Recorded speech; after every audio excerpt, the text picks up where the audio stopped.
Ang salitang Gumbursa ay nabuo mula sa pangalan ng tatlong pare na sina Padre Jose Burgos, Jacinto Zamora at Padre Mariano Gomez na binitay noong 17 ng Pebrero taong 1872 ng mga Espanyol dahil sa pagbibintang sa kanila sa kaso ng subbersyon at pag-uugnay sa kanila sa nangyaring rebelyon sa Cavite noong taong 1872.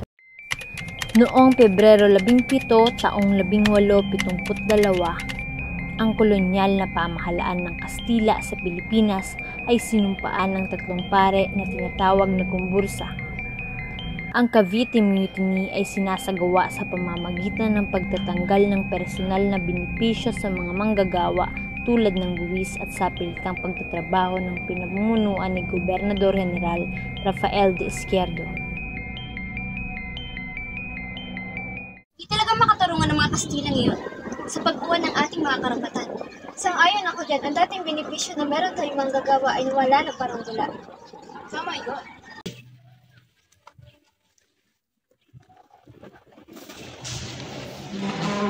General, nasa labas po si Padre Gomez. Sige, usapin nyo. Masusunod po.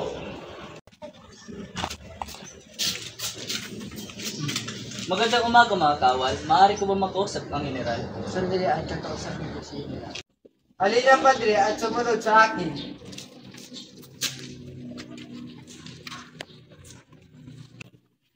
Magandang umaga, Padre Gomez. Magandang umaga rin, general.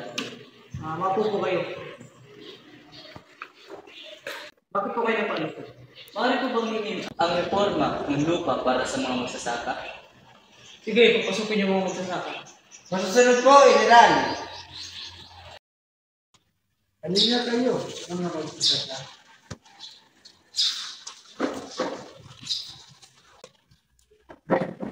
Ngayon na dito na kayo mga magsasaka. Kaya sakay na yan, Padre Gomez, hindi mga magsasaka. Ang lupang inyong sinasakahan, simula ngayon, ipapasay nila.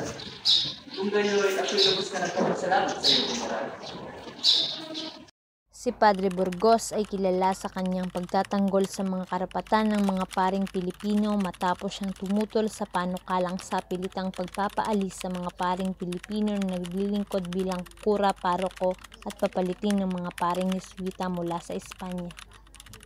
Tunay na isang mapusok at aktivista, nagnanasang magkaroon ng reforma sa bayan at simbahan.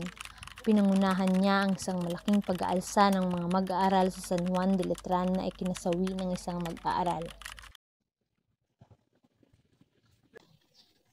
Magandang hapon, Padre Zamora. Magandang hapon din sa iyo. May sulat po para sa inyo. Maraming salamat.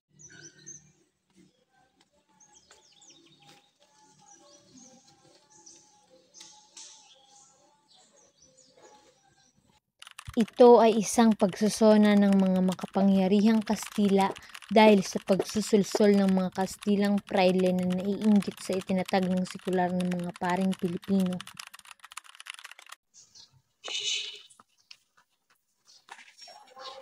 General, Ano mayroon? May babalita po sana kami, General. Ano yun? may nala po kami na si Padre Zamora ang may pasimuno ng pag-akla sa Cavite. Paano nyo naman nasabi? Kasi po may pinadala sa kanya kayo na hinalang sulat. Ang pagsusonang ginawa ay upang patahimikin ang mga laban sa kanila, magbigay aral at takutin ang nakararami upang wag tularan.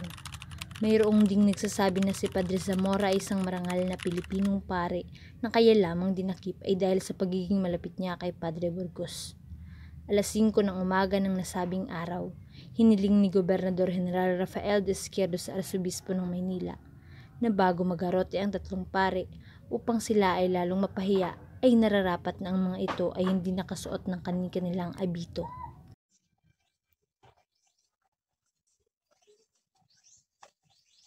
Arsobispo, maaari ko po ba kayo makausap? Sige, tungkol saan? Maupo ka muna. Maraming salamat. Mahihilingan na po sana ako sa inyo. Bago po natin ang pag-arote at pare, hindi sila pagsusutin ng kanilang mga abito upang sila ay lalong mapahiya. Hindi sinunod ng Arsobispo ang kagustuhan at kahilingan ng Gobernador General dahil naniniwala siyang inosente ang tatlong pare. Mga kawal, takpin at dalhin dito ang tatlong pare. Susunod po. Neng, kumusta ang pagsasaka nyo? Maayos naman bang, Ani? Ayos naman po, Padre. O, kung gayoy, mabuti naman kung ano. Teka, ano ibig sabihin nito? Padre Gomez, show mo kayo sa amin. Teka, ano gagawin niya sa akin? Huwag siyang dakpin. Magtigil ka!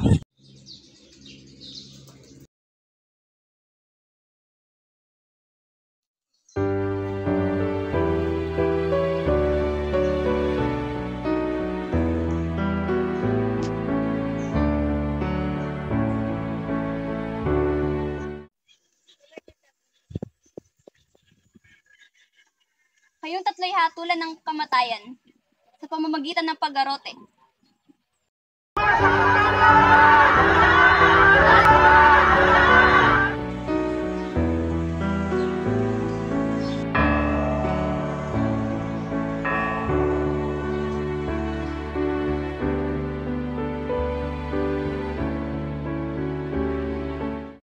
Tayo ay magtungo kung saan ang mga tuyong dahon ay hindi matitinag, kundi paggagalawin ng may kapal.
Kapag nagawa ko kasalanan, ako'y mamamatay ng walang saysay.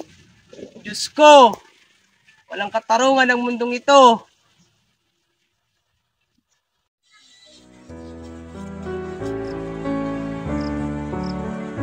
Na, pinapatawad na kita. Maaari mo nang gawin. Pinabulis mo.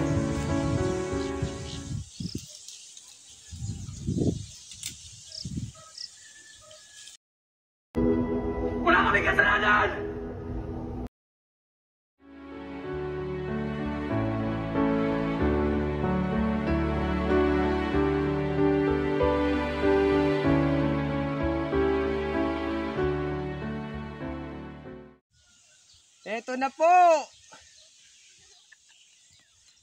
Ang kaluluwa ng isang inosente.